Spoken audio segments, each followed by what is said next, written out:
Jodie Whittaker's final episode as the 13th Doctor is fast approaching. As a matter of fact, it's right towards the end of this month, as of the recording of this video. And while we have seen in the past couple of weeks some leaks and rumors and speculations over potentially how her regeneration scene is going to look like, the fact of the matter is, as of the recording of this video, and potentially as of the publishing of this video, that hasn't happened yet. So technically speaking, we have no idea what Jodie Whittaker's regeneration story is going to look like by the end, how her regeneration scene, which will eventually be added to the pantheon of Doctor Who regeneration scenes, we have no idea how it's going to look like.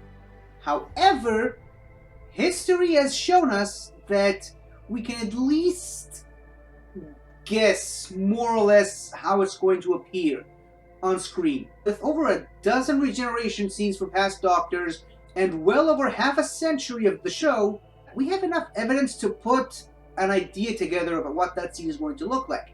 We have some guidelines over what a regeneration scene potentially should look like. I like to call this the 10 steps of regeneration. This is an idea that I've had in my head for many years now, well before Jodie was the Doctor, and I think maybe even before Peter Capaldi was the Doctor also. But only right now I've finally decided to put this thing into a video for people's enjoyment, hopefully. So what are these 10 steps of regeneration?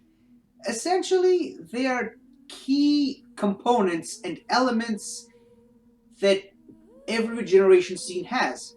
In particular, whenever the Doctor regenerates. So this video won't really include any examples from Romana, the Master, Campo, Riversong, or any other character we've seen regenerating on screen over the show's many years of history. Instead, I will only be focusing on the Doctor for these 10 steps. And before I start, let me just say this: I will only be looking at instances where we specifically see the Doctor regenerating. So certain instances like the Valeyard, the Fugitive Doctor, or any of the Morbius Doctors won't really be included because we technically didn't really get to see their regeneration scenes. Of course, on Big Finish, the Valeyard does give certain hints over his creation, which, oddly enough, seems suspiciously similar to the Timeless Children episode, but that won't be counted because A, we didn't get to see that, it's mainly told from the Valeyard's perspective, and B, it's the Valeyard. You can't really trust anything he says. So to start things off, we have Step 1, the Inciting Incident. The reason the Doctor is regenerating. What could possibly be so incredibly damaging or harmful to the Doctor's physiology that there is no other alternative but to go on to a full regeneration as opposed to just wait and see and wait for it to heal on its own? What could damage the Doctor so badly to force a regeneration? Every single Doctor goes through that. Starting us off, we have the Foundling, and I will continue to call this character the Foundling for simplicity's sake throughout this video. The Foundling's inciting incident is pretty straightforward, and is actually something that we will see at least one more time on this list. Falling while playing around with a fellow child, which could potentially be a proto-version of the Master. I don't know, events from that story are a bit foggy at the moment still, but while playing with a fellow child, the Foundling fell off a tall cliff and hit the ground hard, which triggered the first ever regeneration on Gallifreyan soil. The next body, or bodies, we will be talking about are the Timeless Children. Even though technically we don't get to see them regenerate that much, it's pretty much heavily implied what happens there. Tecteun continues to experiment on her child for who knows how many years. I don't even know how long Gallifreyans used to live back then before they introduced regeneration into the mix. But yeah, Tecteun's experiments were the inciting incident for all 7 of the Timeless Children. So now we're finally on to the actual Time Lord variant of the Doctor, the original, you might say, the first Doctor. And his inciting incident was quite unique in comparison to the other Doctors, not just because it was the first example we ever got to see in the history of the show. To put it in his words, this old body of his was wearing a bit thin.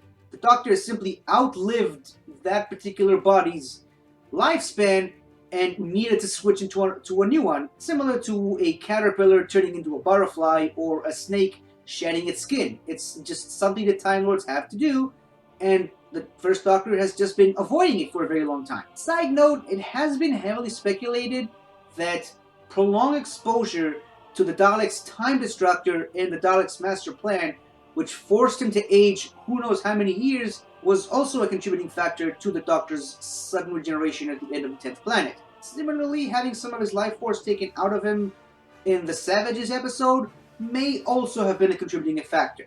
Either way, the First Doctor's inciting incident was simply wearing a bit thin.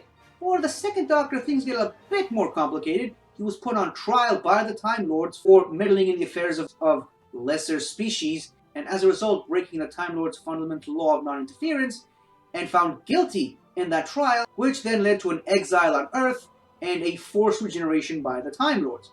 As for the Third Doctor's demise, he felt he had to travel back to Metropolis 3 and face the Great One. All praise to the Great One!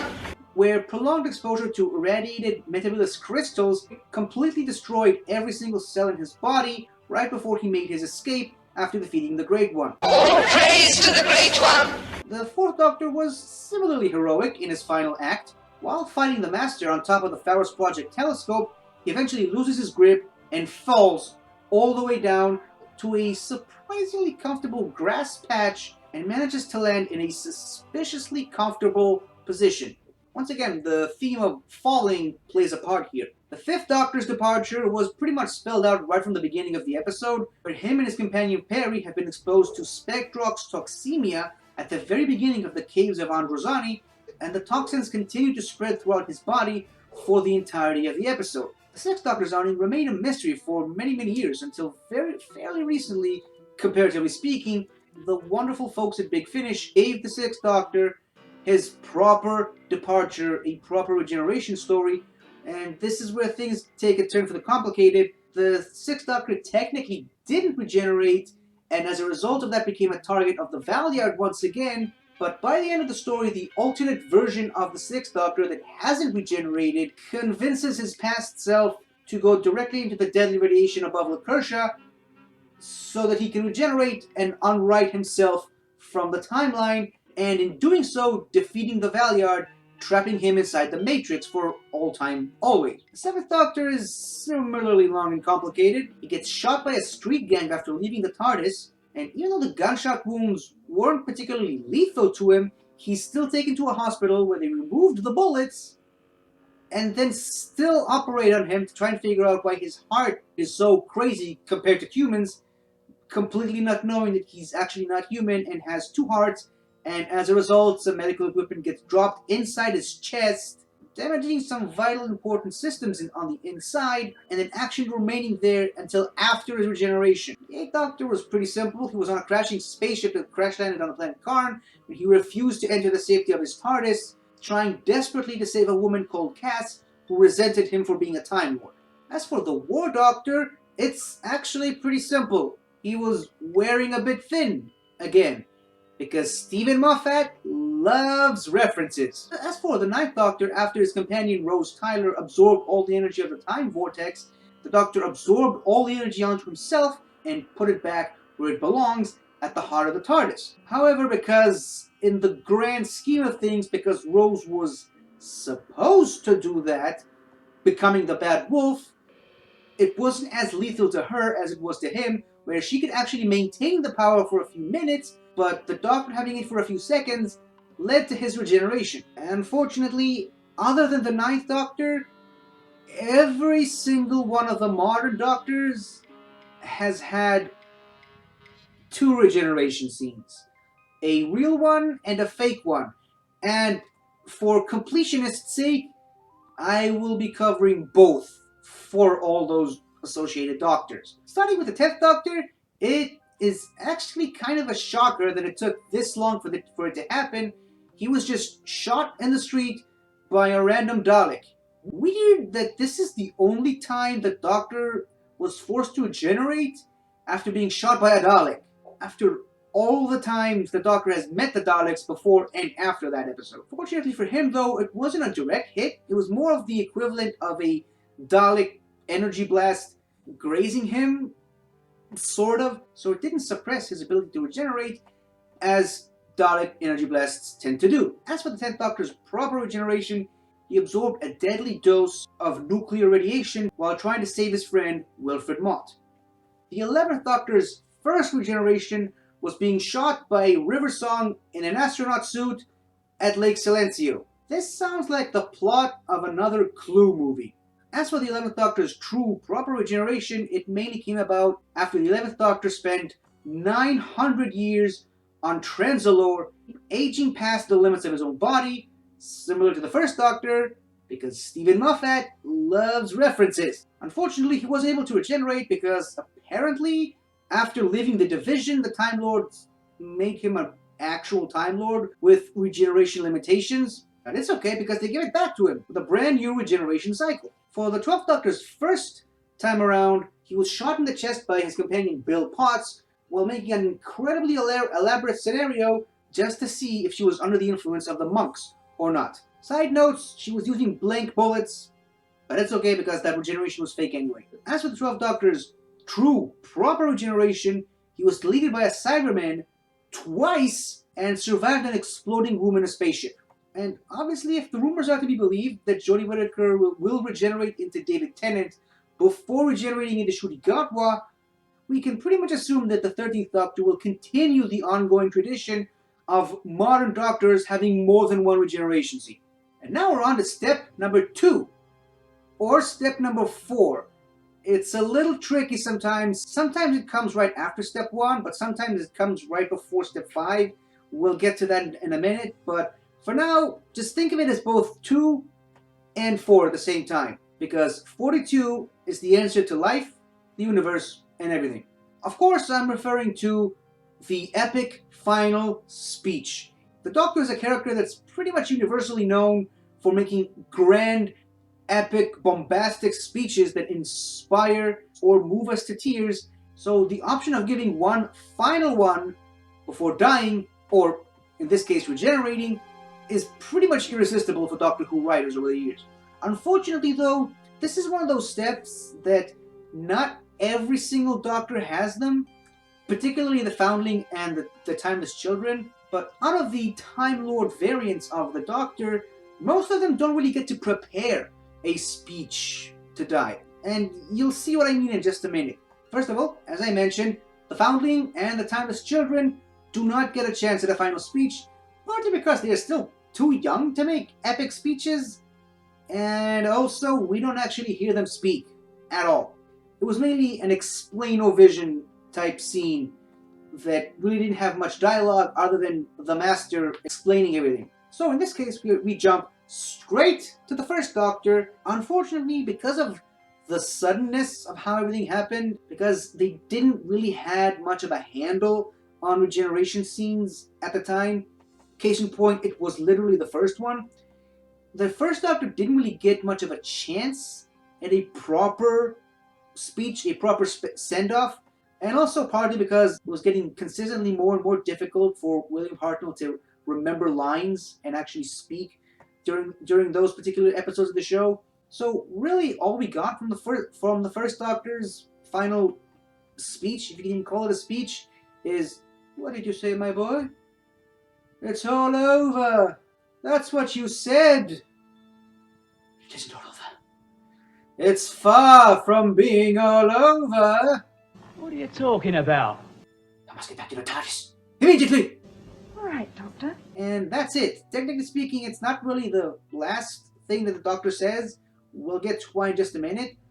But for the most part, that was it. That was the first Doctor's final thing to do.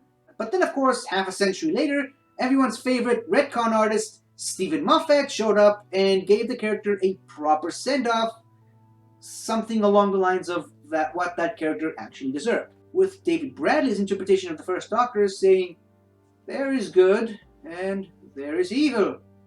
I left Gallifrey to answer a question of my own. By any analysis, evil should always win.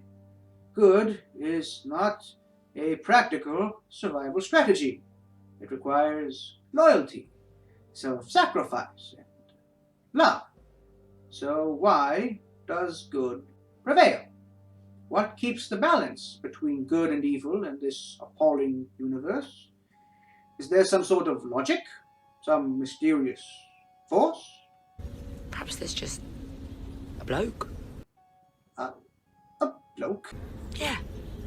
Perhaps there's just some bloke wandering around, putting everything right when it goes wrong. Well, that would be a nice story, wouldn't it? That would be the best.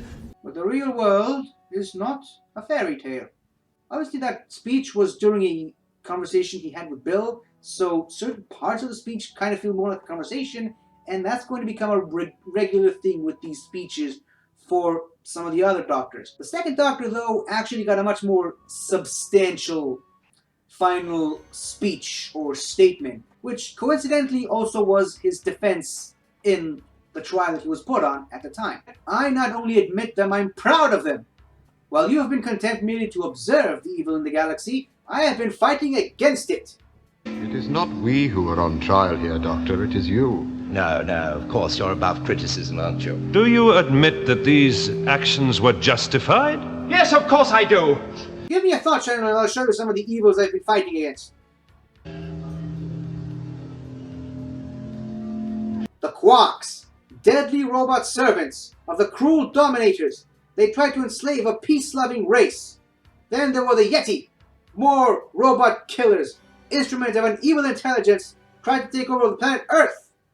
All this is entirely irrelevant. You asked me to justify my actions? I'm doing so. Let me show you the Ice Warriors, cruel Martian invaders. They tried to take over Earth too. So did the Cybermen, half creature, half machine. But worst of all were the Daleks, a pitiless race of conquerors, exterminating all who came up against them. All these evils I have fought, while you have done nothing but observe. True, I am guilty of interference, just as you are guilty of failing to use your great power to help those in need. Is that all you have to say? But isn't it enough? That speech was actually so epic that it actually convinced the Time Lords that maybe it's worth letting the Doctor interfere the way that he does. Unfortunately, the Third Doctor didn't really get much of a chance to flex his speech-saying muscles, but for the purposes of this video, I decided to splice two pseudo-speeches together. The first is when he's addressing the Great One, All praise to the Great One! and saying to her, "Now listen to me. Listen, I haven't got much time left. What you're trying to do is impossible. If you complete that circuit, the energy will build up and up until it cannot be contained. You will destroy yourself." And then the second pseudo-speech was a much more quiet and calm one that he said to Sarah Jane after coming back to Earth. "I got lost in the time vortex. The TARDIS brought me home. Oh, Doctor, why did you have to go back?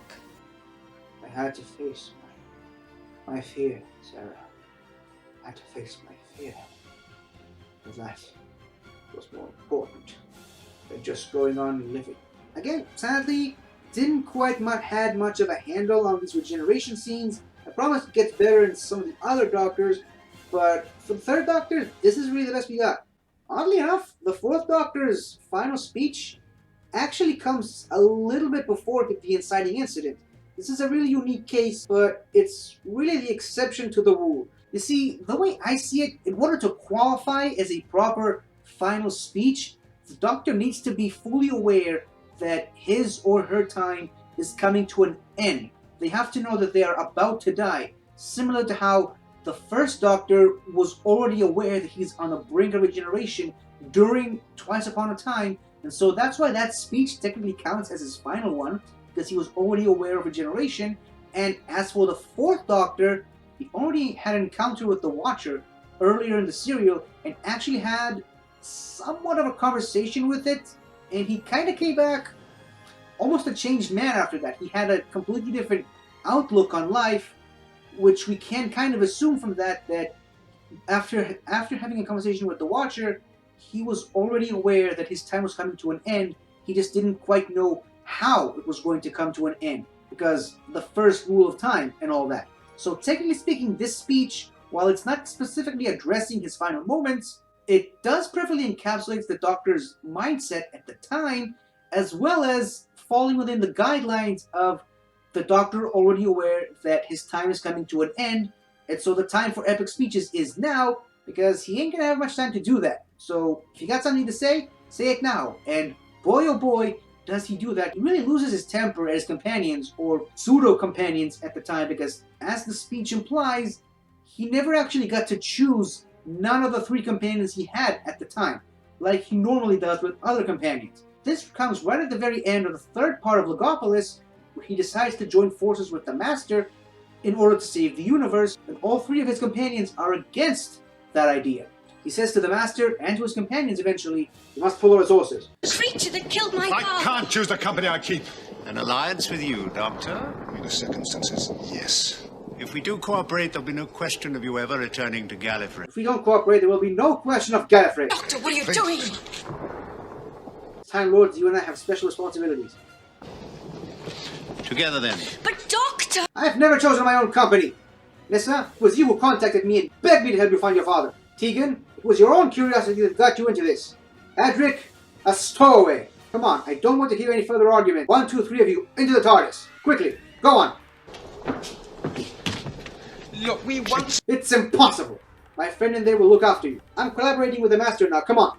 Battle stations. The man's a murderer! Come on, Nissa, he means it.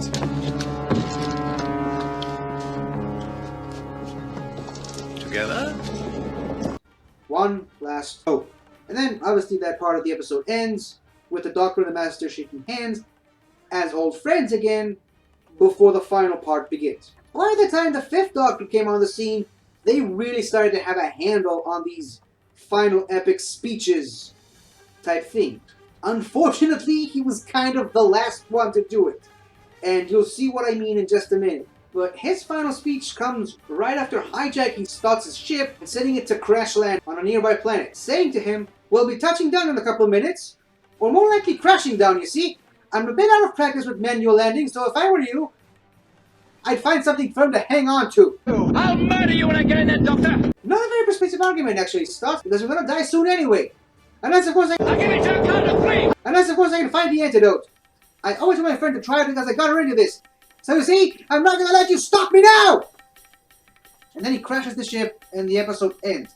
And weirdly enough, the 5th Doctor gets to flex both his comedic muscles in that scene, as well as his dramatic muscles. So it's kind of a win-win situation for the 5th Doctor. As mentioned previously, the 6th Doctor did not get a proper regeneration scene on television.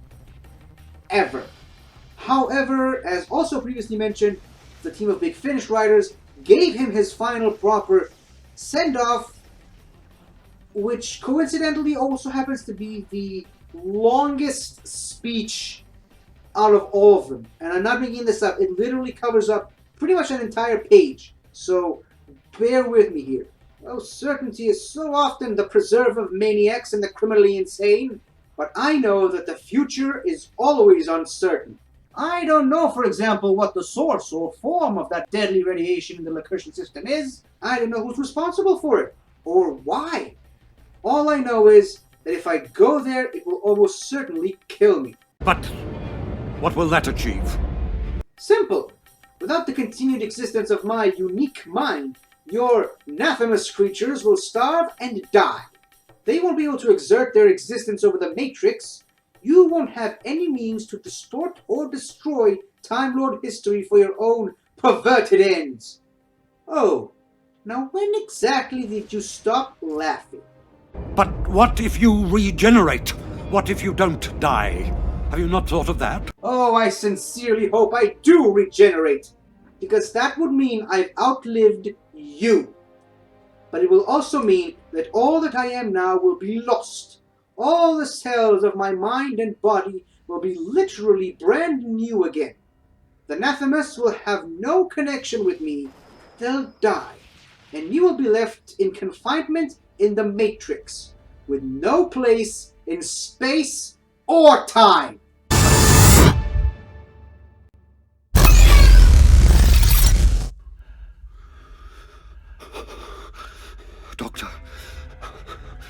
Doctor! Cold, isn't it?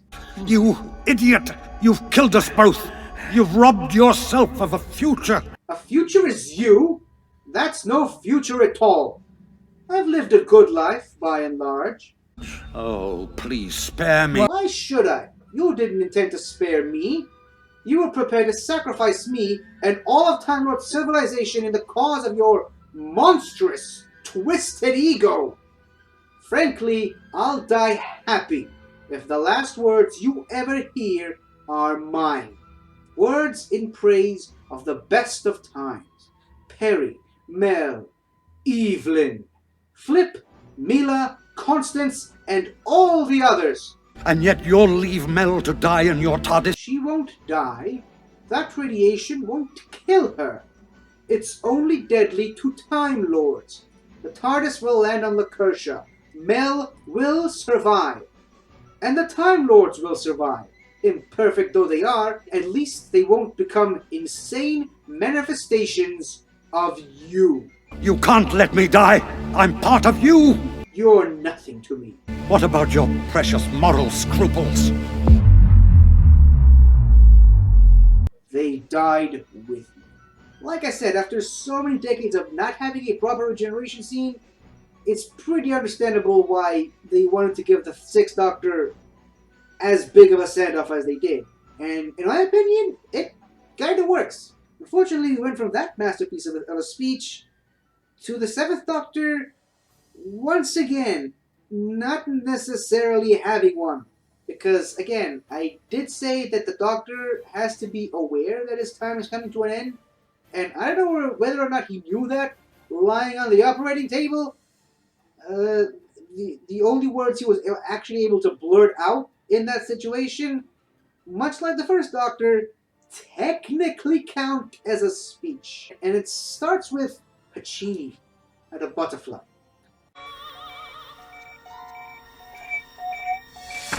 Whatever you're about to do, stop. You're going to be alright. No, I'm not human. I'm not like you. Nobody like you is dismissed. Please, I need a beryllium atomic clock.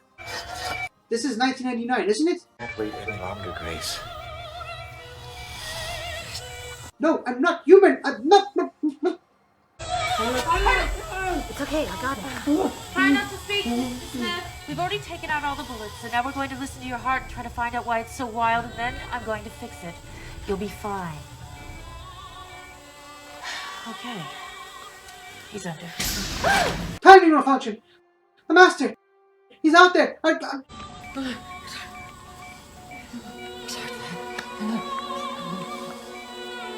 Scalpel? Gotta stop. Somehow I don't think this man's name is Mr. Smith, do you?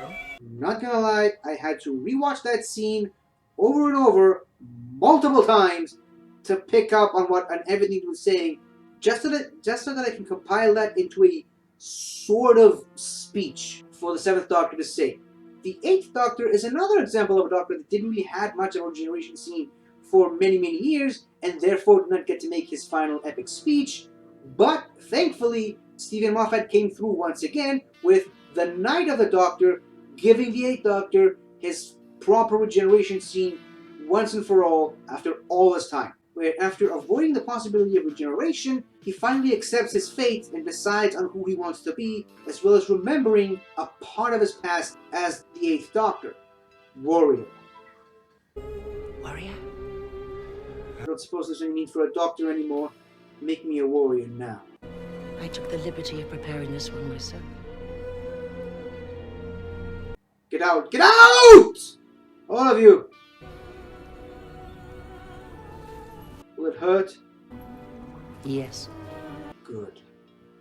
Charlie, Karis, Lucy, Thames, and Molly, friends, companions I've known, I salute you. And Cass, I apologize. Physician, heal thyself. So yeah, right before drinking some iced tea with honey, the Eighth Doctor acknowledges and name drops 5 out of the 8,000 companions he's had over the years. The Blue Doctor is probably the most interesting one because it actually comes in the middle of a conversation with 2 future versions of himself, which is really unique among the Doctors, but again, it's sort of disjointed parts of a conversation that I've compiled together into a proper speech of sorts. I don't suppose we'll ever know if we actually succeeded. But at worst, we failed doing the right thing, as opposed to succeeding doing the wrong. Life and soul, you are. There's always something we don't know, isn't there? I should certainly hope so. Well, gentlemen, it's been an honor and a privilege. Likewise. Doctor. And if I grow to be half the man you are, Clara Oswald, I should be happy indeed. That's right, aim high. I won't remember this, will I? The time streams are out of sync. You can't retain it. No. So I won't remember that I tried to save Garfield rather than burn it. I'll have to live with that. But for now, for this moment, I am the Doctor again. Thank you. This particular speech might actually make a return later in this video, and you'll see what I mean there, but that's still a long way away. As for the Ninth Doctor, there really isn't any fancy schmancy setup, so let me just get right down to the speech itself. Rose Tyler. I was going to take you to so many places. Barcelona, not the city Barcelona, the planet Barcelona. You'd love it. Fantastic place. They've got dogs with no noses. Imagine how many times a day you end up telling a joke and it's still funny. Then why can't we go? Maybe you will. Maybe I will. But not like this. You're not making sense. I might never make sense again. I might have two heads or no head. Imagine me with no head. And don't say that's an improvement. But it's a bit dodgy, this process. You never know what you're going to end up with. Stay away! Tell me what's going on. I absorb all the energy of the time vortex, and no one's meant to do that. Every cell in my body's dying. Can't you do something? Yeah, I'm doing it now. Time Lords have this little trick, sort of way of cheating death. Except it means I'm gonna change, and I'm not gonna see you again. Not like this. Not with this daft old face. And before I go... Don't say that. Rose.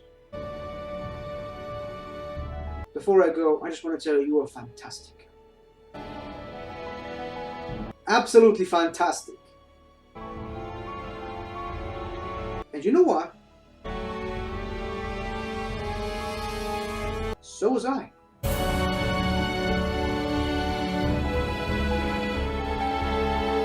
The Night Doctor was getting really fun and playful because, in all honesty, given everything that happened to him in the Time War and everything that he had to live with in the aftermath of the Time War, you really do get a sense that he couldn't wait to shed this old body of his off and switch on to the next one, where he would hopefully lead a much more joyful life. Sort of. Little did he know. The 10th Doctor's first attempt at regeneration is kind of the shortest speech, which, again, isn't really a speech. It's just him lying there at the middle of the road saying, Rose, long time no see. Been busy, you know. And that's kind of it. But in his defense, it was a very, very busy day. And he didn't have time to make epic speeches. Hell, he didn't have much time to regenerate and go through all the tedious post-regeneration stage that he just completely skipped it because there was stuff he needed to do. But to make up for that, he was given a much more substantial speech in the second part of The End of Time, where after dreading the prospect of regeneration for 3 to 4 episodes up until that point, he was pretty much going through all 5 stages of grief in one masterfully crafted scene. Yeah. I mean, this thing seems to be making a bit of a noise. The Master left the nuclear bolt running. It's gone into overload. And that's bad, is it? No, because all the excess radiation gets fed inside there. Vinvoce glass contains it. All 500,000 rats about to flood that thing. Oh. Well, you better let me out then. Except it's gone critical. touch one controller and it spreads. Even this would set it off.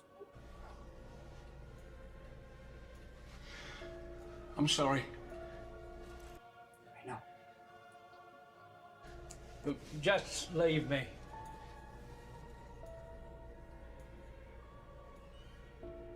Okay, right then, I will. Because you had to go in there, didn't you? You had to go and get stuck. Oh, yes. Because that's who you are, Wilfred. You were always this, waiting for me all this time. No, really, just leave me. I'm an old man, Doctor. I've had my time. Well, exactly. Look at you. Not remotely important. But me? I could do so much more. So much more. But this is what I get. My reward. And it's not fair.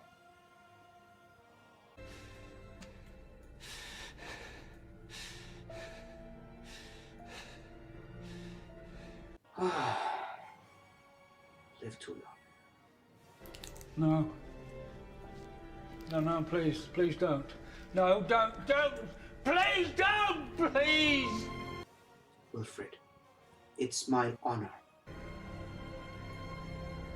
I'm not crying, you're crying. The 11th Doctor's first attempt at a regeneration is quite possibly the most disjointed out of all the speeches on the list, primarily because he's having a conversation with Riversong while he's saying it, but this is more or less what it sounds like. You all need to stay back. Whatever happens now, you do not interfere. It's okay, I know it's you. Well then, here we are at last. I can't stop it. The suit's in control. You're not supposed to. This has to happen. Run. Did run. Running brought me here. I tried to fight it, but I can't. It's too strong. I know. It's okay. This is where I die. This is a fixed point. This must happen. This always happens. Don't worry. You won't even remember this. Look over there. It's me. How can I be there? That's you from the future. Serving time for a murder you probably don't remember. My murder. Why would you do that? Make me what? So that you know this is inevitable. And you are forgiven. Always and completely forgiven. Please, my love, please, just run. Can't. Time can be rewritten. Don't you dare. Goodbye, Wilfred. Luckily, of course, we all know that was a fake regeneration, so here's the proper, true regeneration speech. Hello. You're young again. You're okay. You didn't even change your face. Ah! It started. I can't stop it now. This is just a reset. Whole new regeneration cycle. Ooh! Taking a bit longer. Just breaking it in. Oh. God.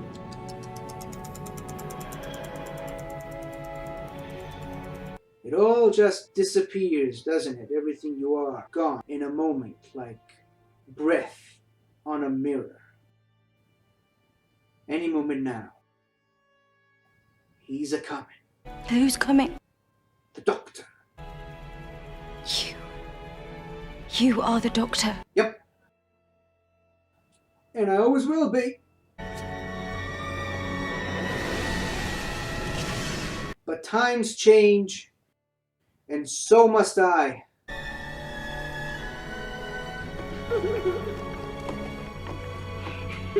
Amelia! Who's Amelia? The first face this face saw. We all change when you think about it. We're all different people all through our lives. And that's okay, that's good. You gotta keep moving so long as you remember all the people that you used to be. I will not forget one line of this. Not one day. I swear. I will always remember when the Doctor was me. Raggedy Man. Good night. Oddly enough, the 12th Doctor's fake regeneration speech was somehow longer than his proper regeneration speech. To deserve an explanation. Human society is stagnating. You stop moving forward. In fact, you're regressing. Well, this isn't exactly much better. Safer. So much for the people the monks are killing. The Romans killed people and saved billions from disease, war, famine, and barbarism. No, wait. What about free will? You believe in free will? Your whole thing is you made me write a 3,000-word essay on free will. Yes, well, I mean, you had free will, and look what you did with it. Worse than that, you had history. History was saying to you, look, I've got some examples of fascism here for you to look at. No? Fundamentalism? No? Oh, okay, you carry on. I had to stop you, or at least not stand in the way of someone else who wanted to, because the guns were getting bigger, the stakes were getting higher, and any minute now was going to be good night Vienna. By the way, you never delivered that essay. Because the world was invaded by zombie monks. And whose fault is that? Huh? I didn't ask for my sight back. No, you took it upon yourself to ignore me, to do what you thought was best. All I can say is we're lucky that it was a benevolent race like the monks, not the Daleks. Yes, I know the monks are ruthless. I get that. Yes, they play with history, and I'm not exactly thrilled about that. But they bring peace and order. Okay. Yeah, I get it. It's like the time that we discovered that huge fish creature in the Seine in Paris. That was a coded message. The big fish creature was under the Thames. If I played along, she'd have known I was taking you. Guns down. I'm sorry, Bill. I really wanted to make you see. Of course, the 12th Doctor has a bit more dialogue between that speech and the actual fake regeneration scene, but it's not particularly relevant to the speech itself, so that's why I left it for potentially another step on this video. But now we're on to the final speech of all these Doctors in this video, the 12th Doctor's final stand, as it were, as a Doctor. Oh, there it is. Silly old universe. The more I save it, the more it needs saving. The treadmill. Yes, I know they'll get it all wrong without me. But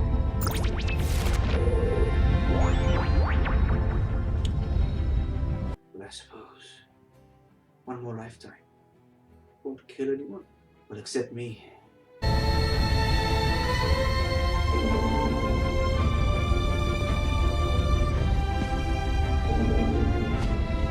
You wait a moment, Doctor. Let's get it right.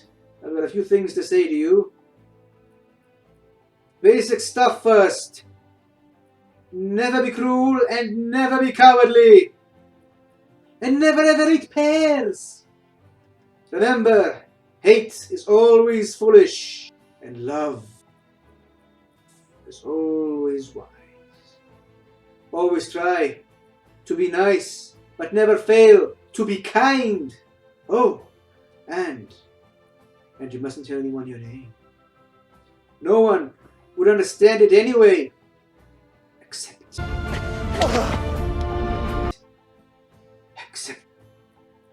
children. Children can hear it. Sometimes, if their hearts are in the right place, and the stars are too, children can hear your name. But nobody else. Nobody else. Ever. Laugh hard. Run fast. Be kind. Doctor, I let you go. Now, strictly speaking, the 13th Doctor hasn't been as big on epic, grandiose speeches as some of her predecessors were, especially in the modern era, but she has delivered several quite profound ones, particularly in The Eve of the Daleks, The Haunting of Villa Diodati, and the Battle of Ranskoor of Kolos. So one could only hope that Jodie delivers a final, proper epic speech in her final moments that really puts a nice bow on this, let's be real here, pretty controversial Doctor. Okay, so now we've gotten through what is easily the longest step out of all 10 steps in this video. It's time for step 3, 1/2, because again, there's a bit of confusion over the placement of the speech step, but the third step is, I'm getting there. Basically, in layman's terms, it's the journey that the Doctor takes, getting to the location where he finally will eventually regenerate. And yes, location is technically a step on the list, but getting there physically, and in some cases even mentally, is also a vital part of it. And we're back to the Foundling with possibly the easiest step on the list, falling. There really isn't much to say there. She just falls off a cliff. Weird place to play with friends, and oddly enough, no parental guidance whatsoever in that general area, but whatever, it gets us to where we need to go, the ground. The other Timeless Children didn't really go through much of a journey. They were just sitting there on a chair while Detective was conducting experiments. There really isn't much to talk about, so let's talk about the first Doctor's journey, which for many, many years was just getting to the TARDIS in the North Pole, and then Stephen Moffat came along, and the first Doctor's journey just pretty much became the entirety of Twice Upon a Time, more or less start to finish. So it was a pretty long one, but definitely not the longest, and we'll talk about that later in this step. While some would argue that the second Doctor's attempt at escape with Jamie and Zoe in the War Games could technically be considered part of the journey, or maybe when he spent the majority of that first part on the run from the Time Lords, that could technically be it, but I would argue more that it was mainly just stalling for time. Once he was notified by the Time Lords that they will force him to regenerate into his third incarnation, he was outraged that the Time Lords would decide what he looks like for him, and so the Time Lords offered him a selection of faces to wear, / bodies to have, and he basically hated all of them. And the Time Lords pretty much noted that he was mainly just stalling for time. He had no full intention of actually regenerating until the Time Lords basically took the decision away from him and forced to regenerate him regardless. As for the third Doctor, it was slowly after the demise of the Great One. All praise to the Great One! But he had to leave the collapsing cave and run back to his TARDIS, and then, as mentioned previously in Step 2, getting lost in the time vortex. Currently, it's still unknown exactly how long the third Doctor spent getting from Metebelis 3 back to Earth, so it's pretty fertile ground for more potential stories to take place during that time. The fourth Doctor's journey is quite unique among its peers, as it wasn't much of a physical journey, because once again, he fell off a telescope, so I'm not going to just say falling again, but rather it was more of a spiritual, metaphysical journey in a way, as shortly before falling off the telescope, he was haunted by the faces of some of the enemies he's faced over his legendary 7-season run, including among others the Master, the Zygons, the Daleks, the Cybermen, and even the Black Guardian. And then, after falling for his literal death, being sort of in a state of conscious, and having Nyssa and Tegan, his two new companions, say his name, he was also then greeted by past companions also saying his name, particularly Sarah Jane, the Brigadier, Harry Sullivan, Leela, K9, and both Romanas, finishing off with Adric, his kind of current companion at the time. It was right after taking that metaphysical journey, more or less inside his head, that he finally accepted it was time for him to pass on to his next regeneration. While some could argue that the fifth Doctor's journey was very similar to that one, it really has more to do with the actual regeneration itself, which is a completely different step on the list. So I'll just say that the journey itself was more or less the majority of the Caves of Androzani, in particular the final part, primarily carrying the unconscious Perry Brown in his arms back to the TARDIS after obtaining the antidote that he needed so badly to save her. The Sixth Doctor's journey was predominantly the final episode in the Big Finish story arc, The Last Adventure, aptly titled The Brink of Death, where the alternative timeline Doctor that did not regenerate more or less jumped in and out of existence all throughout that story before eventually realizing the truth and managing to trap the Valeyard inside the Matrix. However, as for the actual physical Doctor, the proper Timeline 6 Doctor that did regenerate, the journey itself mainly involved talking to an unconscious Mel while inside the TARDIS before collapsing on the floor and talking to himself, essentially, before finally finding his future self, in a way, the 7th Doctor, realizing that he will eventually survive this and regenerate into his 7th incarnation. The 7th Doctor's journey, we pretty much already covered that. It was primarily the ambulance ride after getting shot, and obviously the operating table, which eventually led to him temporarily being presumed dead and placed inside a morgue, which is where he eventually regenerated. The 8th Doctor's journey was the majority of Night of the Doctor, mainly arguing with the Sister Mother of the Sisterhood of Karn, before eventually accepting his fate and drinking the steaming chalice. The War Doctor's journey is finding his TARDIS out of the 3 TARDISes that were in the room at the time. One could argue that pretty much the entirety of Day of the Doctor was the War Doctor's final journey. It's a little bit iffy there, because technically speaking, he needed to regenerate after the events of the Day of the Doctor ended, after they saved Gallifrey, and after the timelines split, and he went back to his TARDIS.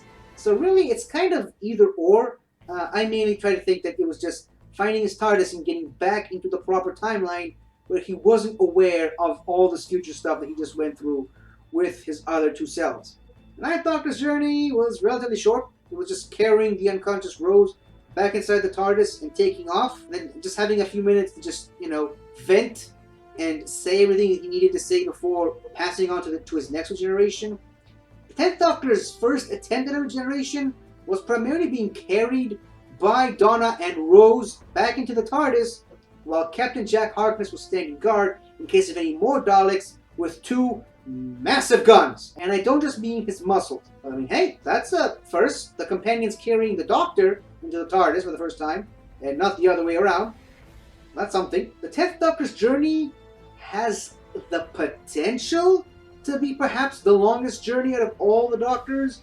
After saving Wilf and very carefully wiping off all the cuts and bruises makeup off his face, he then became aware that the regeneration process had started and that regeneration was pretty much inevitable. He tried to make the best out of his time by visiting every single companion that he had at the time. And although the episode itself really only shows the 10th Doctor's companions and supporting characters from the entire Russell T Davies era, it was later revealed by the 11th Doctor that he pretty much went and visited every single companion he's ever had, which is weird. How long did that take? And I wonder if we're ever going to get to see that at some point or another. The 11th Doctor's journey is kind of weird.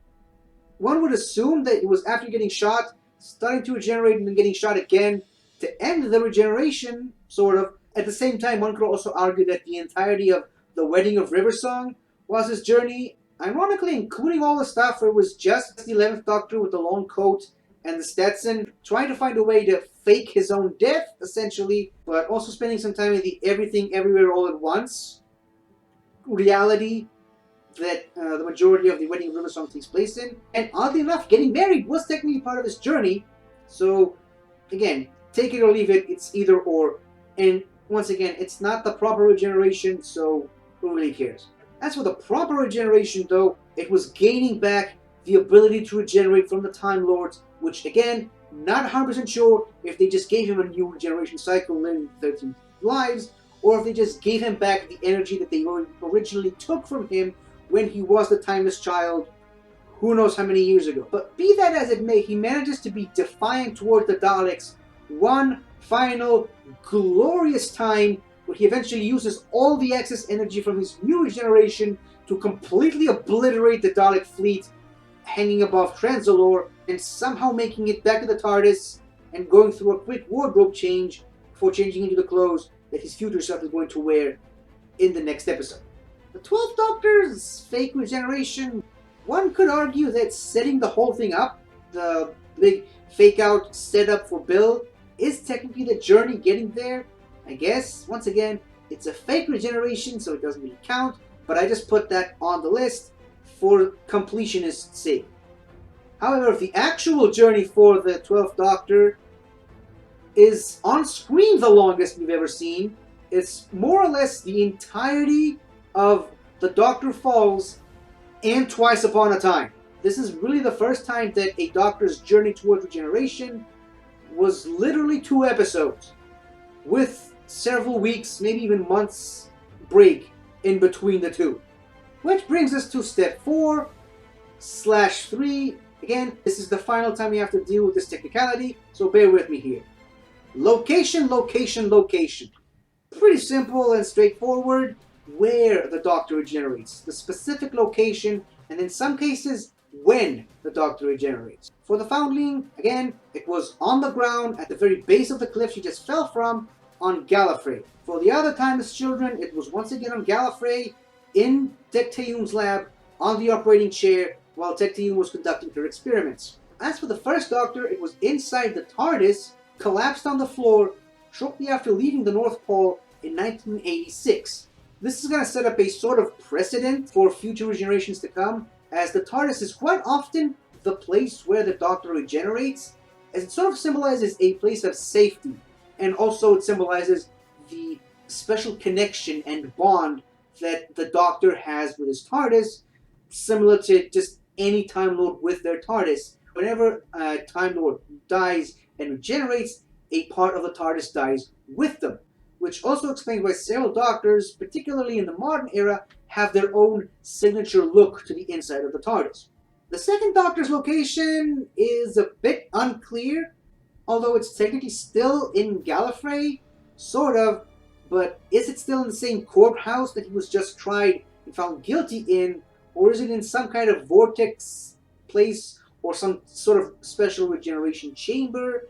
Was he placed inside the TARDIS immediately after that? If anyone has a straight answer to this, please feel free to leave it in the comments below.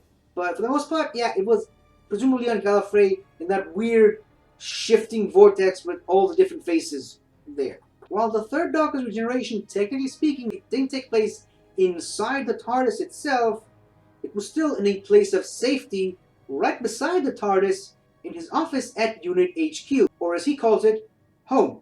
The fourth Doctor's regeneration took place at the very bottom of the Ferris telescope where he just fell from.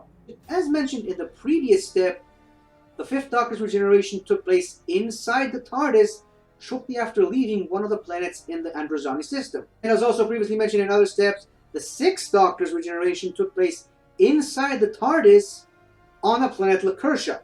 Already talked about the seventh Doctor's location. It was on an operating table in an emergency room in a hospital in San Francisco on December 30th, 1999. Did I really have to go that specific? Maybe. The eighth Doctor's regeneration was in the Temple of the Sisterhood of Karn on the planet Karn during the Time War. The War Doctor's regeneration took place inside his own TARDIS shortly after leaving the art gallery and right after the end of the Time War. The ninth Doctor's location, once again, inside the TARDIS, shortly after leaving the Game Station, or Satellite 5, depending who you ask, in the year 200,100. The 10th Doctor's first regeneration took place, once again, inside the TARDIS, on a random street in London in 2008, except planet Earth itself was located in the Medusa Cascade at the time. The 10th Doctor's proper regeneration took place, once again, inside the TARDIS, hovering above planet Earth, in the year 1996. The 12th Doctor's fake regeneration took place in 2011 at Lake Silencio in Utah on planet Earth. But his proper regeneration took place inside the TARDIS again shortly after leaving Trenzalore. The 3rd Doctor's regeneration took place inside a massive ship owned by the monks in the alternative timeline universe when the monks took over Earth. And of course, the 12th Doctor's proper regeneration took place, once again, inside the TARDIS shortly after leaving World War I at the height of the Christmas armistice. And according to some leaks and rumors and speculations, it is heavily rumored that Jodie Whittaker's regeneration scene will take place once again at the bottom of a cliff, which will be an interesting bit of closure for the Timeless Child storyline, because that, technically speaking, that's sort of when the first regeneration actually took place after falling off a cliff. Once again, jury's still out on whether or not that will actually happen, but that's the rumor at this point. Which then brings us to step 5, famous last words. The last word or words that the Doctor says before regenerating, and once again, the Foundling and the Timeless Child are sitting this one out because they do not speak in that whole entire scene. Now, the First Doctor is our first complicated one because originally his final words were, "Thank you, I forgot. Keep warm," addressing the fact that Ben Jackson just handed him his coat because it was cold in the North Pole, which is where they were. But once again, Stephen Moffat and his rewriting of canon introduce us to Twice Upon a Time, where it's discovered that the First Doctor's actual final words were "the long way around," because Stephen Moffat loves references. The Second Doctor's final words are a bit, what's the word, awkward, while he's spinning around in that weird regeneration vortex thing. The last thing we technically hear him say is, "Stop! You're making me giddy!" No, no, no, no, no, no, no, no, no, no. Yeah, a lot of no's. The Third Doctor's final words are a bit more dramatic and emotional. He originally tries to calm down Sarah Jane by telling her something that he already said countless times to his other companions: while there's life, there's hope. But unfortunately, he doesn't really get to say the full line, and all he really does manage to say is, "Dear Sarah Jane, I don't cry. While there's life, there's..." and that's it. The Fourth Doctor's final words are among the most famous and iconic out of all the Doctor's final words, and they're simply, "It's the end, but the moment has been prepared for." The Fifth Doctor, this is where things get complicated. One might argue that his actual final words were, right after telling Perry, "I might regenerate, I don't know, it feels different this time," which technically could be seen as final words because we don't really see his lips moving after that until later in the actual regeneration scene where he utters the word Adric, the actual final word we hear him say before the actual regeneration takes place, which seems to imply that he was referring to Adric, the companion he had for a while who died in the episode Earthshock, but in the final segment of the Big Finish story Circular Time, he was actually having a psychic conversation with an older Nyssa after she had already settled down, got married, and had 2 children, Nika and Adric, and that is actually the Adric he was referring to when he says his name in the regeneration scene. It's kind of a weird timeline thing, but I mean, it's Doctor Who, so what do you want from me? Technically speaking,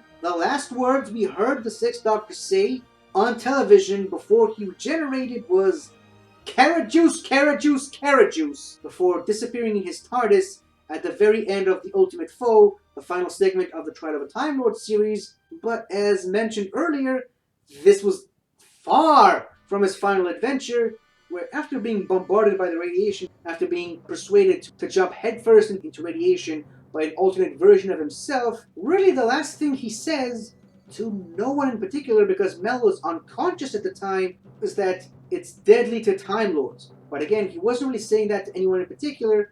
That was when he sort of had a conversation with himself in his mind when he met his future self, the Seventh Doctor, and his final official words are, "Yes, I will regenerate. Our future is in safe hands." A line that both the Seventh Doctor and the Sixth Doctor were saying together. More on that later. The Seventh Doctor's final words, we already talked about it. It was timing malfunction. The Master, he's out there. I've got to stop him. And then a massive scream as both of his hearts give up. The Eighth Doctor, once again, we covered it in the speech segment of this video, where all he says is, "Physician, heal thyself," which is an actual quote from the Bible. The War Doctor's final words are, "I hope the ears are a bit less conspicuous this time."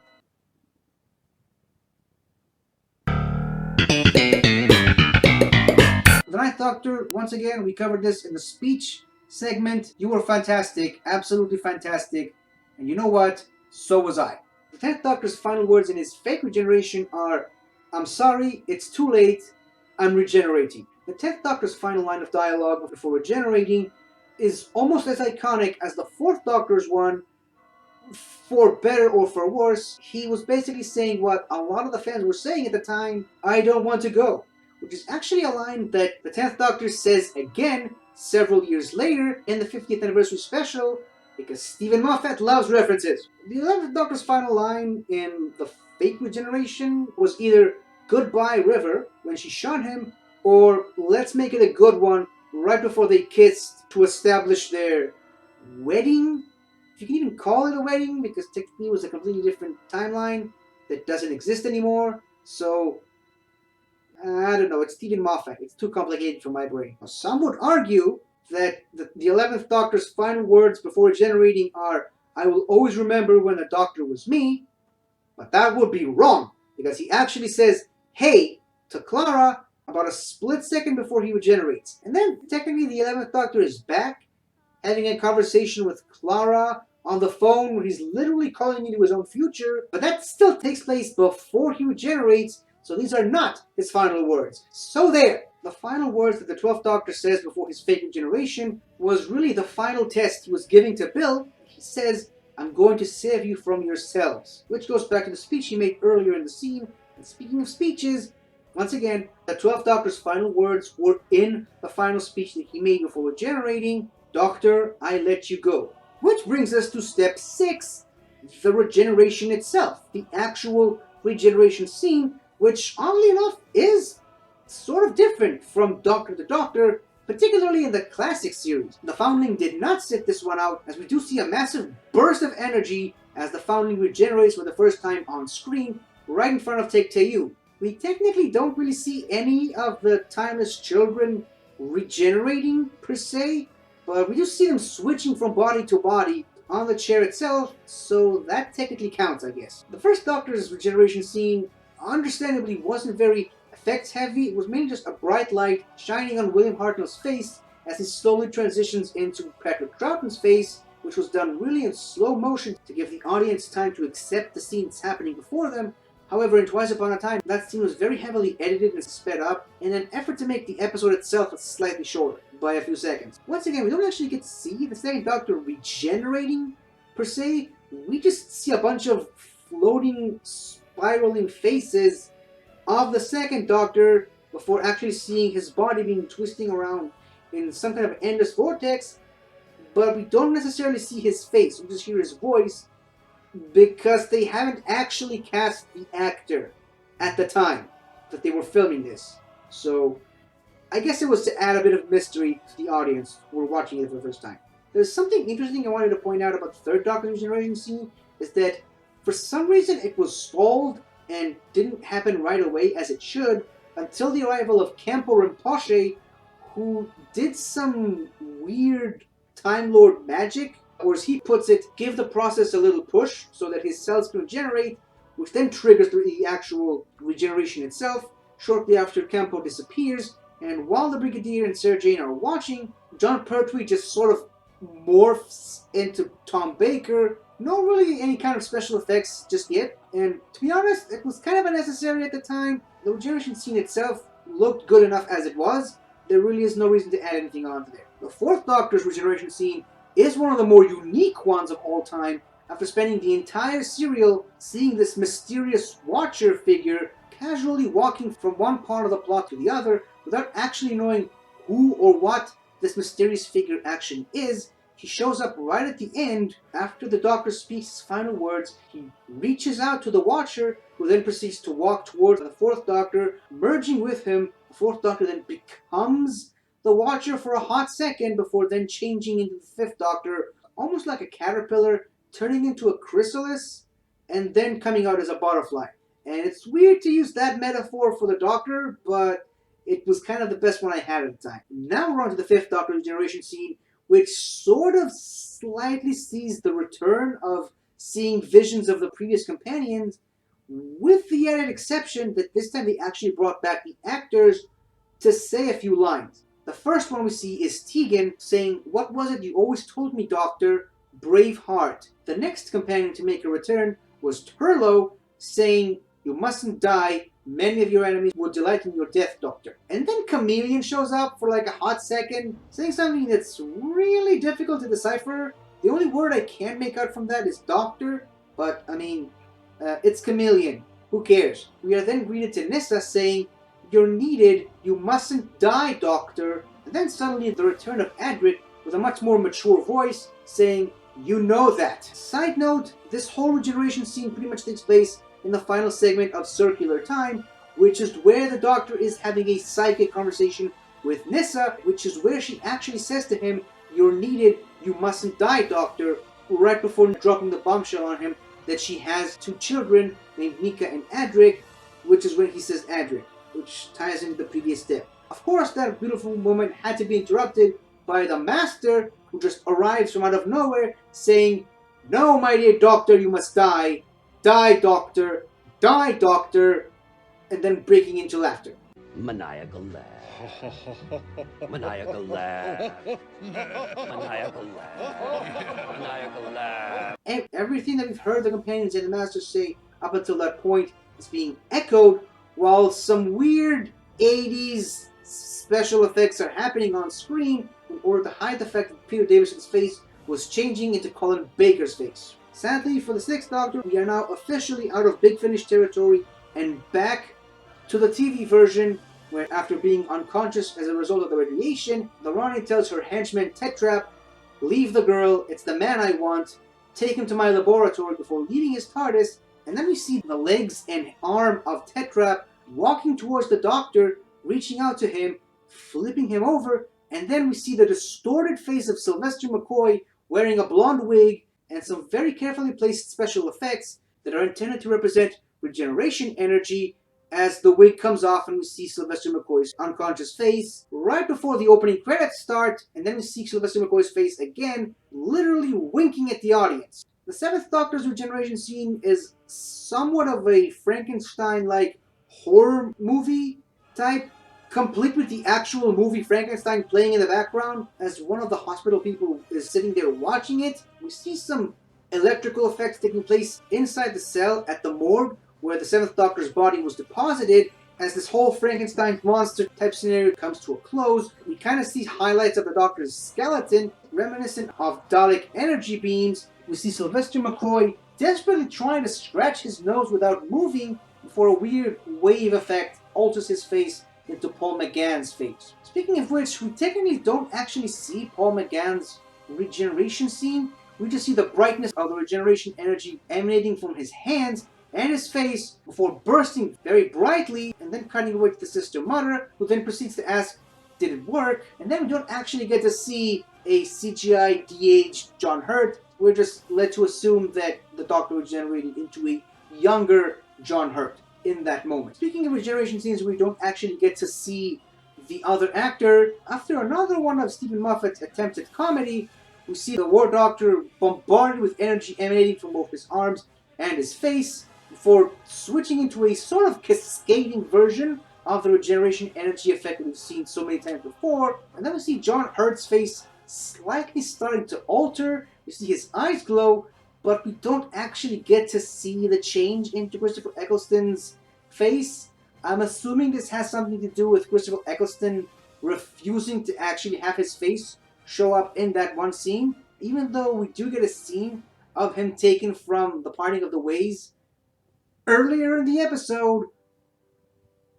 But it's sort of a weird thing. I still to this day don't understand why they didn't at least attempt to CGI Christopher Eccleston's face on John Hurt's face. Even for a split second, it would have made all the difference. But I mean, hey, it's almost 10 years ago now, so it's all water under the bridge at this point. The 9th Doctor's regeneration scene is really the first of the modern era regeneration scenes that we've ever gotten to see, and pretty much set the precedent for regeneration scenes in the modern era to follow. Christopher Eccleston just quickly steps back and explodes. Christopher Eccleston's facial features morph into David Tennant's facial features, and adding some hair for good measure. The 10th Doctor's first attempt at regeneration is pretty unique. He goes through the same regeneration type effect that we've seen previously with the 9th Doctor and with the Master, except there's a cliffhanger in the middle. This is how one of the episodes ends, and then the other one begins, and it opens with the 10th Doctor shifting and diverting the regeneration energy from both his arms and his head to Jack's box, which contains his severed hand for a very long time, shifting the regeneration energy there before coming out of the regeneration energy burst as David Tennant. He didn't change his body, and like I said earlier, it was a very busy day. He just did not have the time to go through a regular regeneration scene with everything that was going on there. So I'm actually pretty glad that he did that. And obviously, again, for completionist's sake, later in the episode, Donna Noble touches the hand, gets a little bit of the Doctor in her before the glass jar itself explodes, and the hand literally morphs into a second form of David Tennant's Doctor, known as the Meta-Crisis Doctor, which technically counts as a regeneration. Thank you, Stephen Moffat, for that confirmation after so many years. We know you like references. But as for the 10th Doctor's regeneration, after saying his iconic line of, "I don't want to go," we see the energy start to build up as both the Doctor and the audience prepare themselves for what's about to come. He then assumes the traditional regeneration pose as the regeneration energy bursts from his arms and head onto the TARDIS, setting the whole place ablaze as the interior of the TARDIS starts to break down as David Tennant's face slowly changes into Matt Smith's face inside the burning and exploding TARDIS. The 11th Doctor's fake regeneration suggests the same type of regeneration energy that we're all familiar with, energy emanating from the hands and face, before once again assuming the traditional regeneration pose, and then being shot again in a massive explosion that sends a shockwave all around the area, and the Doctor's body collapses on the floor. You see what I did there? Body, because it's not the Doctor, it's the Doctor's body.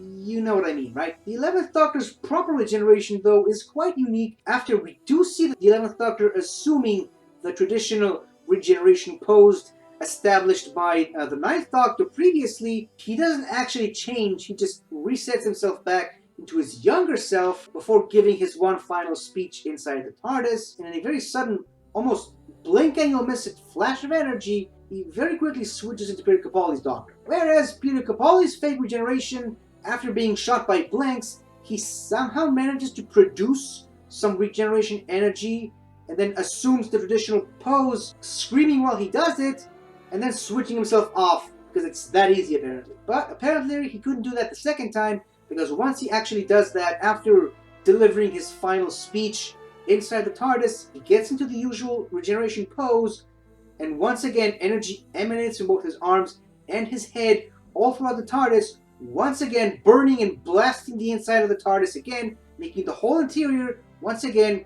ready for renovation. Now, one would assume that after the actual regeneration scene happened, that'd be the end of it, but nope. Think again, just because we still have 4 more steps to go over, starting with first words spoken. What are the Doctor's first words in their new body? What is the first thing that they say? A lot of the times, the first words that a Doctor says really does come to define their character, their specific run as the Doctor, in a way.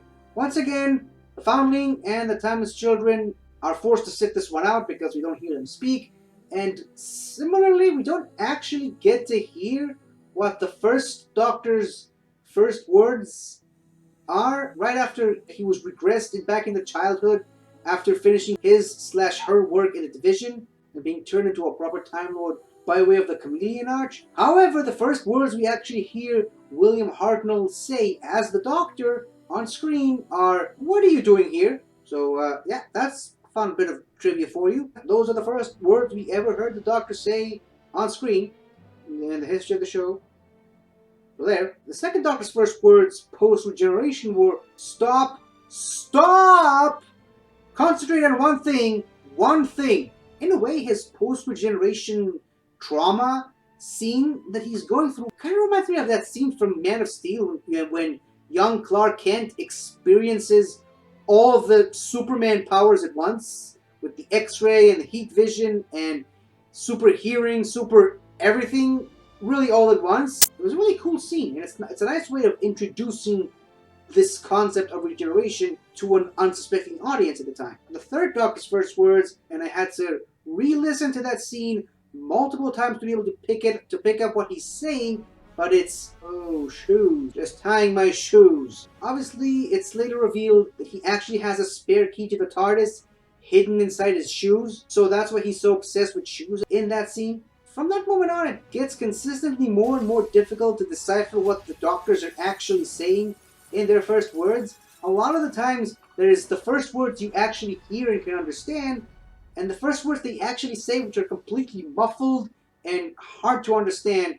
Particularly with the Fourth Doctor, the first clear, proper sentence he manages to say is, "I tell you, Brigadier, there's nothing to worry about.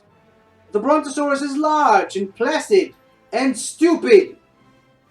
However, if you really listen hard while the Brigadier is talking on the phone, you can actually hear the Fourth Doctor saying, "Sontarans perverting the course of human history," which, oddly enough, is a line that was later used by the 12th Doctor right at the end of The Doctor Falls, because Stephen Moffat loves references. With the 5th Doctor, once again, it's very muffled and very difficult to hear. Had to re-listen to that whole scene several times over. Him and his companions are running from some security guard because they entered the Pharos Project telescope without permission, and the Doctor, still quite unstable on his feet, falls on the grass saying, "Oh." And then, several scenes later in the TARDIS, while he's butchering his predecessor's final scarf, he sees Adric in the corridor, and he says to him, "Oh, you've come to help me find the Zero Room. Welcome aboard. I'm the Doctor." Or will be if this regeneration works out. As for the 6th Doctor, it's pretty clear and obvious what his first words are, and more or less his first conversation with Perry. After she asks, "Doctor?" he says to her, "You're expecting someone else?" To which she replies with, I, and he replies by saying, "That's 3 eyes in one breath, makes you sound rather egotistical, young lady." She asks him, "What's happened?" And then he looks to the camera and says, "Change, my dear." And it seems not a moment too soon, which then transitions into the new end credits with Colin Baker's face in them. As for the 7th Doctor, it took a ridiculous amount of re-watches and re-listens to that scene just to figure out what he's actually saying there, but what I was able to make out was, nah, no Mel. Clearly dreaming that he's having a conversation with Mel. But his first clear, proper words are, "Nah, that was a nice nap. Now, down to business." As for the 8th Doctor, his first words coming out of that morgue and making some poor guy faint on the floor, he sees a reflection of himself and continues to ask, "Who am I? Who am I? Who am I?" Which, ironically, oddly enough, pretty much set the precedent for his Doctor later on, because honestly, the amount of stories that involve the 8th Doctor losing his memories is pretty substantial. It's almost like they took his post-regeneration amnesia to heart when they wrote those stories. It's pretty crazy. The War Doctor's first words were pretty short and concise. After regenerating, all he says was, "Doctor no more," because he's chosen to forsake his name as the Doctor right up until the end of Day of the Doctor. As for the 9th Doctor, it's once again one of those complicated situations where we don't actually get to hear his first words because his regeneration scene was kind of messy at best, but his first words that we actually hear him say on television are "run," saying that to Rose Tyler. Obviously, we could go with any of the lines of dialogue from his new Big Finish range, or some of his appearances in books or comics prior to meeting Rose, but since we don't actually get to see his regeneration scene, at least as far as I know, there's really no way of being absolutely certain what his first words prior to regenerating was. So for the moment, let's just go with "run," because that was the first thing we've ever heard him say in a television show. The 10th Doctor's first words were, "Hello. Okay, New teeth. That's weird. So where was I? Oh, that's right. Barcelona." Continuing the conversation he had with Rose prior to regenerating, and also the 10th Doctor's first words prior to his pseudo-regeneration were, "Nothing. Where were we?" The 11th Doctor's first words after regenerating from the 10th Doctor were, "Legs! I've still got legs!" He then goes into a much longer conversation experiencing all the different body parts that he still has, like hands, arms, fingers, lots of fingers, ears, eyes, too, nose. I had worse. Chin. Blimey. Hair. I'm a girl! No. I'm not a girl. And still not ginger. Now, after his fake regeneration at Lake Silencio, it gets a bit complicated because he technically doesn't say much after that. Who knows what he said or if he even said anything after the whole fake out thing. So for now, let's just assume that he doesn't have first words following that regeneration. And once again, technically speaking, he didn't even regenerate, so it doesn't really even count at all. The 12th Doctor's first words, improvised on the spot by Peter Capaldi, were kidneys! I've got new kidneys! I don't like the color. And right after pulling off a fake regeneration, his first words are, good girl! Finally admitting that the whole charade that just took place was a test for Bill, and clearly she passed with flying colors. And finally, for Jodie Whittaker's first words after regenerating, all she says were, oh, brilliant. Clearly very enthusiastic and excited about being a woman after all this time. Which then, of course, brings us to step 8. Take a look in the mirror. The first time that each of these doctors see themselves in a mirror or some kind of reflective surface and realize that this is what they look like now after the regeneration. Obviously, the Foundling didn't quite go through that, at least not on screen, so it's kind of impossible to tell. As for the other Timeless Children, we're not actually shown any scenes where they see themselves in the mirror, so again, easily dismissible. Same thing for the first Doctor, we never actually get to see him looking at himself for the first time. The first time we do get to see that on screen, or rather, used to see that on screen because that episode is missing, is for the second Doctor. While he's fiddling with some stuff in one of the rooms in the TARDIS, he finds a mirror and asks Ben Jackson to hold it for him so he can look at himself, where he very quickly sees a vision of his previous self reflected in the mirror before going back to his usual look. While the third Doctor is still lying in a hospital bed, the Brigadier finds it hard to believe that this guy right before him is the same Doctor that he met several years prior, so he brings him a mirror so he can see himself. The Doctor is initially disappointed by his look, before proclaiming that he finds it very distinctive actually. As for the fourth Doctor, during a conversation with Harry Sullivan, he accidentally catches a glimpse of himself in one of the mirrors in his office, where he makes a point to say, as for the physiognomy, well, no one's perfect. Have to take the rough with the smooth. As for the fifth Doctor, while frantically searching for Adric, he accidentally finds a long mirror in one of the corridors in the TARDIS, initially curious as to who this mysterious figure standing before him is, before walking towards the mirror, realizing that it's actually him, and then having arguably the most disappointed look that any of the Doctors have ever had. After regeneration, he just looks at himself and goes, that's the problem with regeneration. You never quite know what you're going to get. In a complete contrast to that, the sixth Doctor was actually very, very proud of how he looks. After he was given a mirror by Perry, he described his new appearance as pure perfection. As for the seventh Doctor, while still recovering from some post-regeneration stress, and being fooled by the Ronnie disguised as Melanie, he accidentally catches a glimpse of himself in a reflective surface in the Ronnie's lab and says, "Ah, who's that?" He's very clearly shocked by his appearance, not recognizing himself at first. And speaking of not recognizing oneself, the eighth Doctor stares down at some shattered pieces of mirrors on the floor, seeing his face reflected on it, and not knowing who he is. As for the War Doctor, even though we technically don't get to see the actor's face in that particular scene, we do see his face reflected on some sort of reflective surface on the planet Karn, where it's very clearly a de-aged version of a young John Hurt. The Ninth Doctor one is pretty interesting because according to the novelization of Rose, the episode, not the character, after regenerating, the Ninth Doctor broke every single mirror in the TARDIS because he felt as though he wasn't quite ready to see himself again after all the horrors he pulled in the Time War.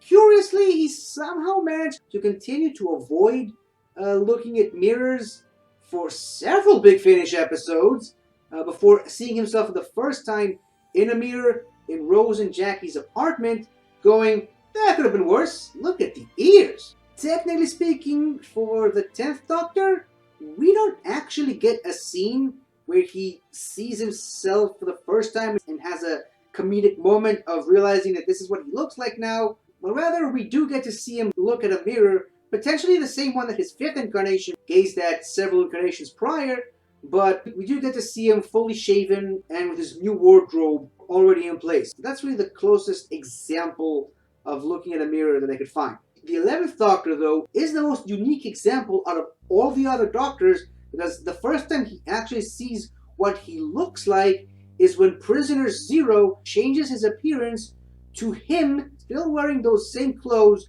and with a young Amelia by his side, and the Doctor just straight up doesn't recognize him, saying, "That's rubbish, who's that supposed to be?" And Rory says to him, "It's you," which is when the Doctor first realizes that this is what he looks like now. Technically speaking, we don't actually see the 12th Doctor looking at a mirror for the first time, because it kind of happens off screen right when Clara, Vastra, Jenny, and Strax enter his room, and he says to them, "Don't look in that mirror, it's absolutely furious!"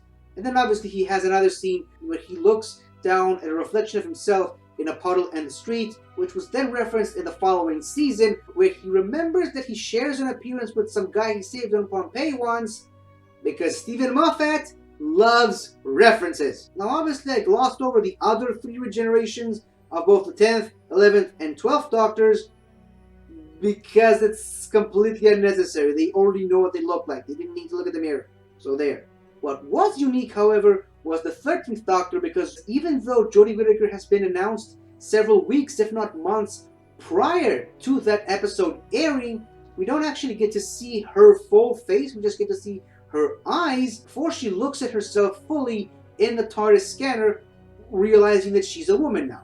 And now we're on to the penultimate step, step 9, a change of clothes. Normally what happens after regeneration is that we get a few minutes of an episode of the Doctor just running around wearing the clothes of their predecessors, and all kinds of weird fun shenanigans ensues before each and every Doctor goes through a major wardrobe change and decide on the new style that becomes their defining look for the majority of their run. And once again, we don't get to see the Foundling go through that, and the Timeless Children pretty much wear the exact same clothes throughout that whole scene, except the last one, which we do see him change his clothes, but that was presumably sometime later when he eventually decided to join the division. And as for the first Doctor, once again, we don't actually get to see him choose his wardrobe. He just shows up on the scene wearing the clothes that came to define his character in the seasons to come. He was the original, you might say, but that would be an interesting avenue to explore. That moment when the first Doctor decided to stop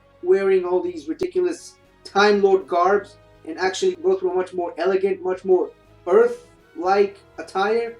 So that's something I wouldn't mind seeing one day. The second Doctor is a bit weird though, because if you do look closely enough, after regenerating, he's already wearing the clothes that came to define the second Doctor. Probably some weird continuity shift there, but then later we get to see him go to that other room in the TARDIS where he gets to rummage through some of his predecessors' stuff and gets to choose a brand new attire. While we do get to see the third Doctor wearing the second Doctor's clothes for a very hot second at the beginning of Spearhead from Space, he spends most of the first part of that serial in hospital garb, then gets completely naked and takes a shower in the hospital before borrowing some clothes from a hospital. The fourth Doctor's wardrobe change is arguably the funniest wardrobe change out of any Doctor ever. The Brigadier has some urgent news that he has to tell the Doctor. He comes back into the room and turns around.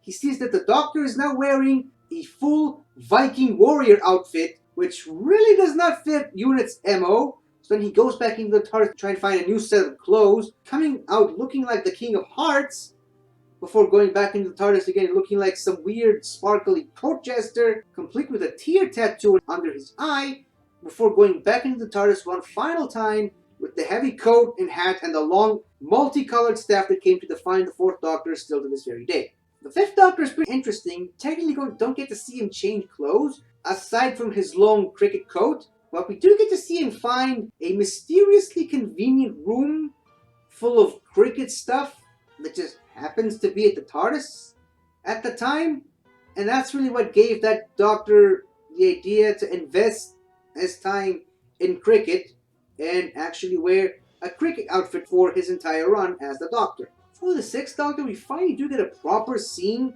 inside the TARDIS wardrobe, where he has another one of his post-regeneration meltdowns before eventually starting to pick out some new clothes and eventually settling on the 6th Doctor's outfit, which has been continuously mocked till this very day.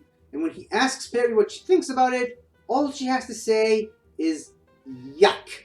And speaking of that wardrobe, after the 7th Doctor realizes he spent way too much time wearing Colin Baker's colorful outfit, it's clearly time for a change. So him and Fake Mel, which is secretly the Ronnie, go back into the TARDIS wardrobe, where he pretty much goes through all of the wardrobe choices that his previous incarnations have had, aside from the 1st Doctor, eventually seeming to settle on the 2nd Doctor's long fur coat, before revealing his true, proper gentleman attire that he continues to wear for 2 more seasons, before doing a slight change in his final season, which actually carries over to his movie appearance. That is, however, irrelevant because when he actually regenerates into his 8th incarnation, he's completely clothesless. So he spends the better part of the next morning going through some people's lockers and stealing someone's Halloween costume. And that's really the majority of the outfit he wears for most of his run, aside from the shoes, which he gets later from Grace. The War Doctor, we technically don't really get to see him choose his wardrobe very much, aside from just taking Cass's bandolier off of her dead body and wearing it as his own. That's really the only major wardrobe change we see the War Doctor going through. But, I mean, it is better than the 9th Doctor because we don't really get to see him pick out his clothes. So, I guess the bandolier works. The 10th Doctor's one is one of my favorites because we actually do get to see exactly how incredibly massive the TARDIS's wardrobe is. We get to see several returning favorites like the scarf, before eventually he settles on the brown pinstriped suit and the long coat that has become synonymous with that particular Doctor. As for the 11th Doctor, after spending the majority of his first episode wearing the 10th Doctor's disheveled, torn out outfit, he eventually decides it's time for a wardrobe change, and doing so by borrowing some more clothes from a hospital, because Stephen Moffat loves references. The 12th Doctor one is pretty underwhelming. We do get to see him running around in the 11th Doctor's outfit for a little bit, and then he just has some pajamas that Madame Vastra gave him, which he eventually gives out to some random hobo on the street, and then wears that for a bit before settling on his iconic proper doctory outfit, and it's really done off screen, so we don't really get to see that. Like I said, pretty underwhelming. And finally for the 13th Doctor, because she doesn't have her TARDIS with her, her method of choosing her wardrobe is probably the most conventional one ever. She just goes to a clothes shop, borrows some money from her few friends, before settling on the boots, trousers, suspenders, colorful shirt, long coat, and ear cuff that has defined the 13th Doctor's wardrobe to this very day. And the internet is pretty much chomping at the bits to see what Ncuti Gatwa's new wardrobe is going to look like. Honestly, that man can pull off anything. And now we're finally on to the final step in this long, complicated video. Step 10, I am the Doctor. That defining moment that really sets the bar for what this character is going to be like. Obviously, every single Doctor is different, but somewhat the same with the other ones, and every single one of those Doctors has that one moment after they're no longer suffering from post-regeneration stress and just come to accept that this is who they are now. They are the Doctor now. Deal with it. Oddly enough, the Foundling kinda goes through that moment. I suppose being adopted by Tecteun is the one for the first Foundling. The other Foundling that just regenerated, in my opinion, immediately after the Foundling regenerated, that moment when she stands up and hugs Tecteun after this massive ordeal she just went through, that could technically be considered a defining moment for that particular version of the character. As for the other Timeless Children, I suppose more specifically for the final one, I would say that joining the Division is his defining moment as the Doctor that we know today. The first Doctor could be one of two things. It's either when the Doctor graduated from the Time Lord Academy on Gallifrey, or when he stole a TARDIS and ran away from Gallifrey. In my opinion, both kind of work. The second Doctor one is kind of difficult to decide. I had to rewatch the first few parts of Power of the Daleks to get a better sense of who this Doctor is now, and for the majority of the episode, couldn't really tell the difference between when the Doctor was suffering from post-regeneration trauma and when he was just being the cosmic hobo that character was. But really, in my opinion, the moment when the second Doctor becomes the Doctor was at the end of the second part of Power of the Daleks, when he faces a Dalek properly, trying to convince the other human colonists on Vulcan that the thing a Dalek does most efficiently is to destroy and exterminate. I would say that the third Doctor's definitive moment as the Doctor was shortly after he borrowed clothes and a car from the hospital and straight up barged into Unit HQ demanding to see the Brigadier. And that's pretty much putting a stamp of authority on this character. Oddly enough, there really isn't a definitive moment for the fourth Doctor becoming the Doctor properly, but I would have to say that it's shortly after he shows his wardrobe and has that scene with the crushed dandelion, displaying his incredible intelligence despite his rather goofy behavior, which in a way is really the perfect representation of both sides of that particular Doctor. As for the fifth Doctor, I would say that his properly defining moment was when he was struggling to remember the name of his third companion, Adric, being slightly helped by the little girl who helps him out a count, where he makes a reference to mathematical excellence, and he finally remembers Adric, and shortly after manages to see the truth of Castrovalva. That was when the Doctor's post-regeneration trauma phase was done. The sixth Doctor was mostly unstable for the majority of his first two episodes. Unstable? Unstable? But if I had to put my finger on it, I would say that his defining moment as the Doctor was right at the end of the Twin Dilemma, when he straight up tells Perry he's the Doctor, whether you like it or not. In a weird way, I can't help but wonder if he was saying it both to Perry and to the audience at the same time.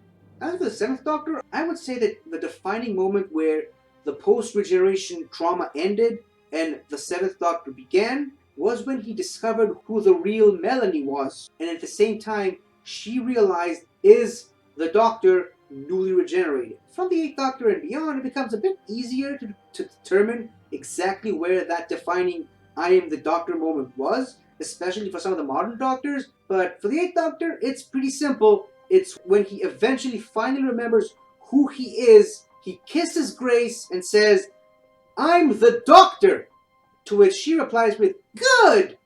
Do it again!" Now, as for the War Doctor, it gets really complicated because, as mentioned previously, immediately after regenerating, he forsaked the name of the Doctor. He did not want to be called the Doctor anymore, and he only finally started to call himself the Doctor again at the very end of Day of the Doctor, where he says to both of his future selves, "For now, for this moment, I am the Doctor again."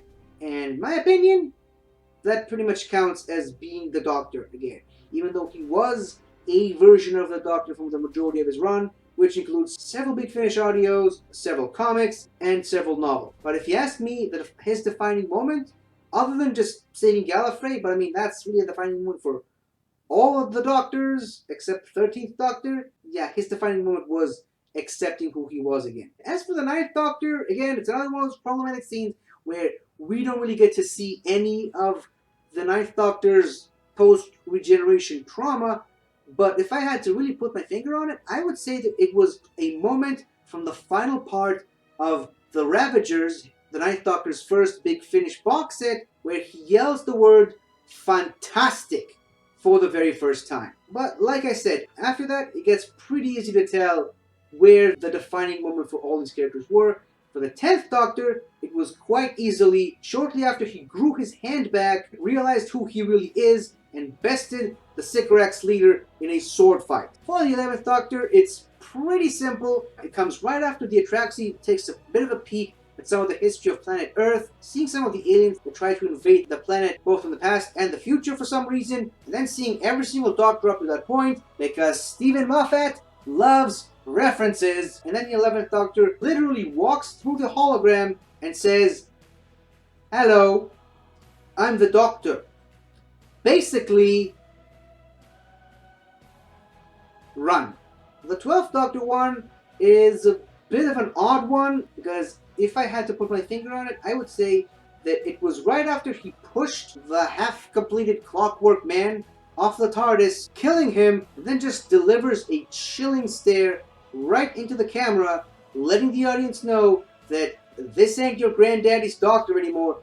This is a much more sinister and frightening Doctor at times. And finally, for the 13th Doctor, her defining moment as the Doctor was when she ran across a crane and jumped from one crane to the other, yelling that these legs definitely used to be longer, and then finally climbing to the top of that crane and faces Tim Shaw. And obviously I didn't include the 10th, 11th, and 12th Doctors pseudo-regenerations, because they were already the Doctor at that point. So yep, that's it. That is the 10 steps of regeneration for each and every Doctor that we get to see regenerate on screen. It was a hell of a project. It really beat the crap out of me, but I'm glad that I finally got to put this thing together. This was a lot of research, and I really just put a whole ton of effort into it, and I really hope you enjoyed watching it, because I certainly enjoyed putting this thing together. If you have any more notes about this, please let me know in the comments below.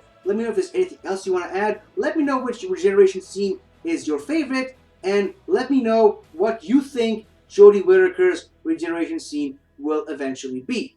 I will have to say this, if you're watching this right after Jodie Whittaker's final episode, please try to avoid spoilers, at least for the first few weeks after the episode comes out. But again, that's all in the future right now, so I have no control over it at the moment. But, just try to be kind, try to be respectful to other people in the comments if you can. That's all I have to say for now. So, yeah, 10 steps, 19 Doctors? I don't know, I think, might have miscounted. I don't know, I don't care. I finally reached the end of the video, so I do not care. Thank you for watching, and I'll see you some other time with some more Doctor Who goodness. Alonzi! Hi there!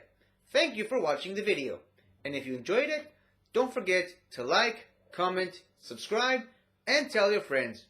I'll see you next time.